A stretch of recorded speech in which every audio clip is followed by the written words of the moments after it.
वही अगर हम बात करें रीजनिंग की, ये रहा हमारा रीजनिंग। अगर हम रीजनिंग की बात करें कि हमारा रीजनिंग में सिलेबस क्या है, हमने अब तक कौन कौन से टॉपिक कर लिए हैं या फिर हमारा कौन कौन से टॉपिक करने रह गए हैं, तो आप देख सकते हैं जो हमारा रीजनिंग का टोटल सिलेबस है वो मैंने ब्लैक बोर्ड पर आपके लिख दिया है, आप देख सकते हैं एक बार। वही अगर हम बात करते हैं डायरेक्शन एंड डिस्टेंस की, हमारा ये चैप्टर कंप्लीट हो चुका है। इंग्लिश अल्फ़ाबेट टेस्ट, ये भी टॉपिक मैंने आपको दिया था, आई होप आपने ये अच्छे से कर लिया होगा। ब्लड रिलेशन भी हमारा हो चुका है, रैंकिंग टेस्ट भी हमारा हो चुका है। कोडिंग डिकोडिंग बहुत इंपॉर्टेंट होती है दिल्ली पुलिस के लिए, सबसे मेन टॉपिक हमारा कोडिंग डिकोडिंग ही है, तो आई थिंक मैं उम्मीद करती हूँ आपने ये भी अच्छे से कर लिया होगा। क्लॉक एंड कैलेंडर भी आपने अच्छे से कर लिया होगा। सिटिंग अरेंजमेंट भी, डाइस यानी कि पासा भी हमारा हो चुका है। इनइक्वालिटीज, असमानताएं, ये भी हमारा हो चुका है। सिलोजिज्म ये भी हमारा हो चुका है। सीरीज भी हमारी हो चुकी है, ठीक है। क्यूब एंड क्यूबॉइड भी हमारा हो चुका है। डाटा सफिशिएंसी भी हमने कर लिया है। एनालॉगी भी हमारी हो चुकी है। अब बात आती है कि हमारी रीजनिंग में क्या नहीं हुआ है या फिर रीजनिंग में हमारा बचा क्या है, तो आप देख सकते हैं रीजनिंग में जो हमारे टॉपिक बचे हुए हैं, आप देख सकते हैं हमारा क्लासिफिकेशन बचा हुआ है।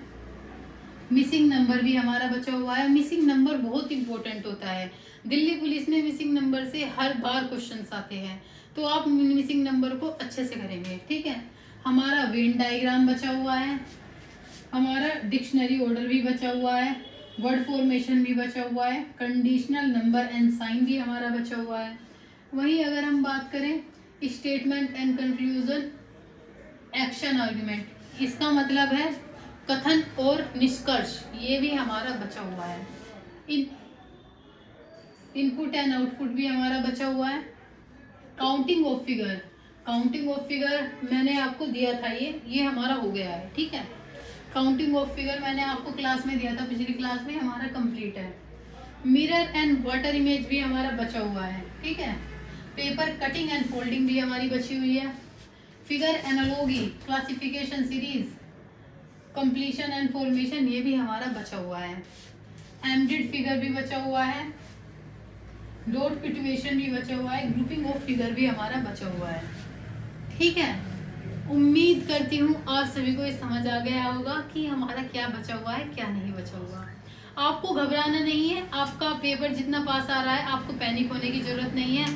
कंसिस्टेंट रहें, ज़्यादा सोचने की ज़रूरत नहीं है। कम से कम भी अगर आप बिगिनर हैं, आपके पास, आपने अभी पढ़ाई स्टार्ट की है, आपके पास सिर्फ 3 महीने से, इस 3 महीने की पूरी आपकी दिल्ली पुलिस की जर्नी है, तो डरने की ज़रूरत नहीं है। आपने इससे पहले भी कोई एग्ज़ाम नहीं दिया तो भी डरने की ज़रूरत नहीं है।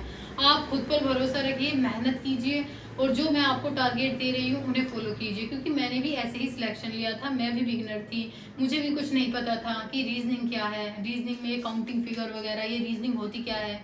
मैंने भी दिल्ली पुलिस का फॉर्म भरने के बाद ये सब कुछ जाना कि हाँ रीजनिंग ये होता है, ये होता है। और मैंने भी यूट्यूब से वीडियो देखी, डेली अपने आप को टारगेट्स दिए। डेली मैं 10 से 12 घंटा पढ़ती थी, पर मैं सिर्फ और सिर्फ 3 महीना या फिर 2 महीने 25 दिन ही पढ़ी हूँ, इससे ज़्यादा मैं कभी नहीं पढ़ी। और उस पढ़ाई में भी ऐसी पढ़ाई थी कि मैं डेली सुबह और रात, दिन रात पढ़ देती मैं, तब जाके मुझे सिलेक्शन मिला। तो मुझे पता है कि आप कैसे सिलेक्शन ले सकते हैं, आप कैसे दिल्ली पुलिस की वर्दी अपने हासिल कर सकते हैं। तो आपको घबराने की ज़रूरत नहीं है, मैं आपका साथ देती रहूँगी। Keep working hard and keep hustling and makes your parents proud. और मेरे यूट्यूब चैनल को सब्सक्राइब करें। थैंक्स।